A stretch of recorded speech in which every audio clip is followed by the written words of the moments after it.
Hey everybody, it's Taylor with Boydston Grove, and today we're going to show you how to make 3 decorations for this spring. Let's get into it. This is going to be so much fun! Alright, we're going to be doing 3 projects, starting with the easiest and working our way up to the most difficult, or the most time-consuming, I should say. There'll be templates for all of the pieces for these projects on our website, so I'll make sure to leave a link to those in the description below. Now, I am going to use the laser engraver a few times, but just for simple lettering, and you can do the same lettering with some simple transfers, wood burning, hand painting, or stencils.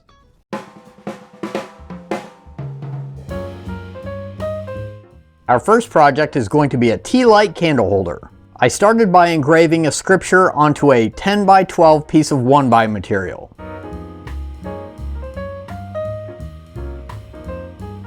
Once it was done, I used the jigsaw to cut the top end into an arch, and then used the router to add a decorative edge.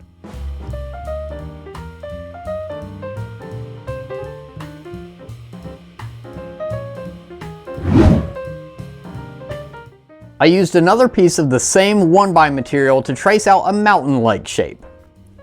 Before cutting it out, I used my router to carve out an area that will be the tomb entrance, and then I used a carving tool to break the edges and make it look more natural.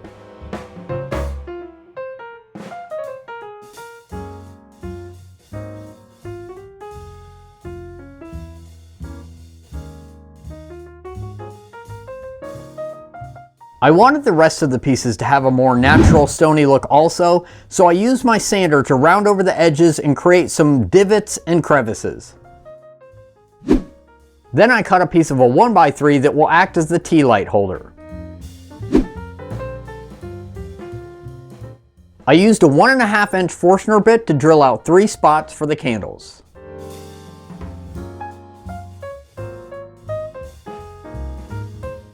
Assembly was super easy. I used glue and brad nails to attach the rock face to the front of the tea light holder, and some glue and finish screws to attach the arch piece to the other side.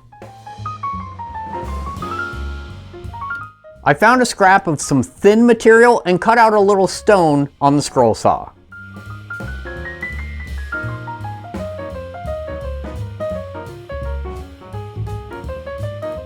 I used some brown paint on the routed edge of the arch to give it some more dimension.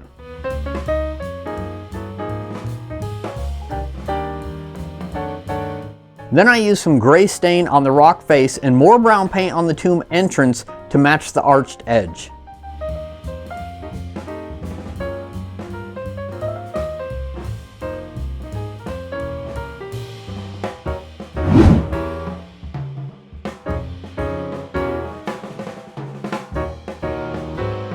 Some spray-on polyurethane and our tea light candle holder is complete.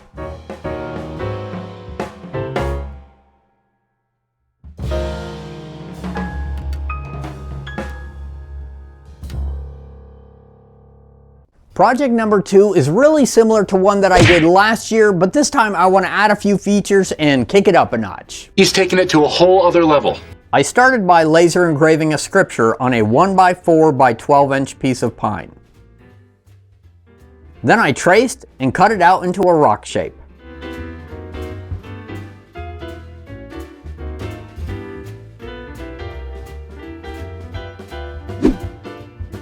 I used a scrap piece of 1x material and traced out another mountain shape along with the tomb entrance. After cutting it out, I used the same sanding technique as the first project to give it that natural rocky look.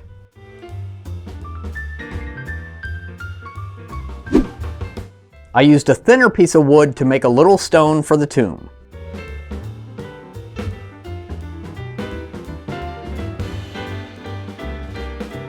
To make the cross, I ripped down a strip of more 1x material to 5/8 inches wide.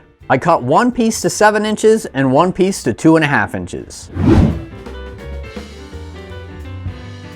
Since my bandsaw is officially out of commission, I cut a dado in both pieces using my pole saw and a chisel.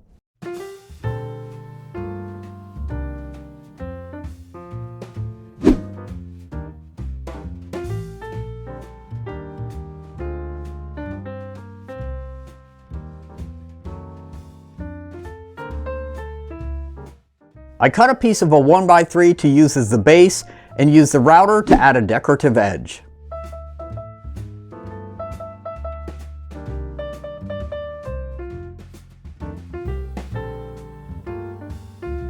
Before assembly, I stained the upper rocky piece gray along with the little stone piece. And I stained the cross with some mission oak colored stain.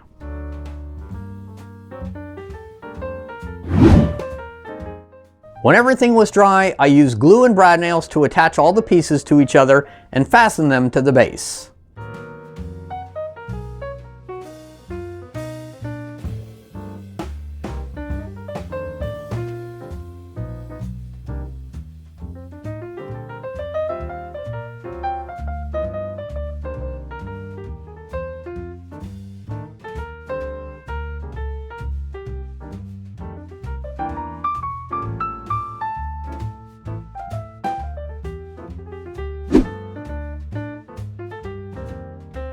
A couple coats of spray-on polyurethane and project number 2 is done.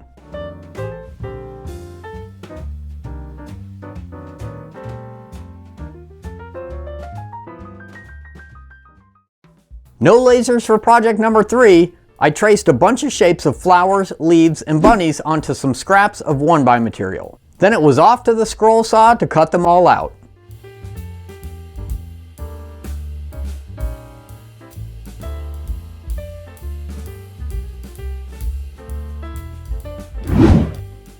After an obnoxious amount of hand sanding, I used a 3/8 inch Forstner bit to drill a hole in each flower and bunny, and a hole all the way through each leafy base piece.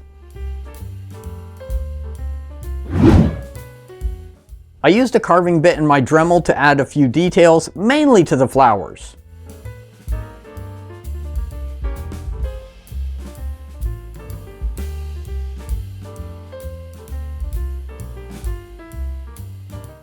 I cut and sanded a piece of 2x4 to use as the base, and after marking out where I wanted the pieces to sit, I drilled out holes for each location with a 3/8 inch bit. I cut a few pieces of 3/8 inch dowel and glued them into the holes in the bunnies.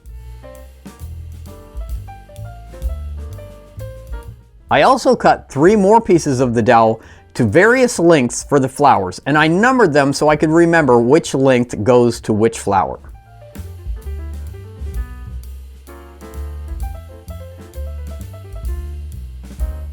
With everything cut out and sanded, I moved on to finish. The bunnies got a coat of white stain while the base got a coat of regular white paint.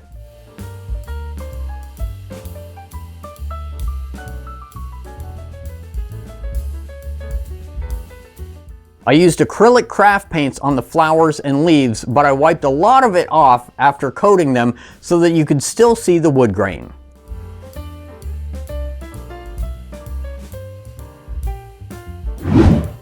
Once the base was dry, I sanded down all the edges to give it a more farm fresh look.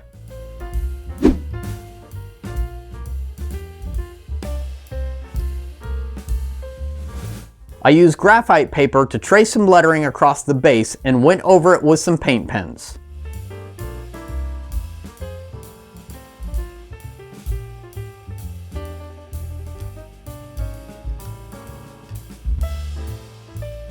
I did not permanently attach any of the pieces to the base because I want them to come apart for easier storage.